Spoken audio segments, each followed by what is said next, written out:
শুধু এখানেই থামেননি মদন মিত্র, আরও ইঙ্গিতপূর্ণ মন্তব্য করেছেন তিনি। এটা ধরে নিয়েই বলছে, মানে which is very unfortunate for us, এটা ধরে নিয়েই বলছে that we were sent by Suvendu, মানে আমরা শুভেন্দুর লোক হয়ে গেছি, মানে আমাদের শুভেন্দু পাঠিয়েছে, মানে ব্যাপারটা তাই দাঁড়াচ্ছে। কুণাল ছিল, কুণাল পুরোটাই তো আমি আর কেউ ছিল, no third party, no fourth party.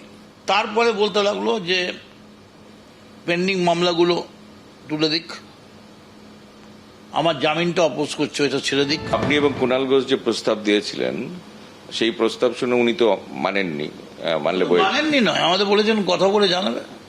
পরের দিন জিজ্ঞেস করেছেন কি হলো, বললো আমাদের শুভেন্দুর সঙ্গে কথা বলে জানাতে বলেছিল, যে শুভেন্দুর সঙ্গে কথা বলে জানাও ওরা কি সিদ্ধান্ত নিচ্ছে। তারপরের দিন আমাদের বললো কি হলো, বলেছিলাম না ওরা ছাড়বে না আমায়, ও আমার ট্রিটমেন্ট করাবার জন্য বিদেশে যেতে দেবে না।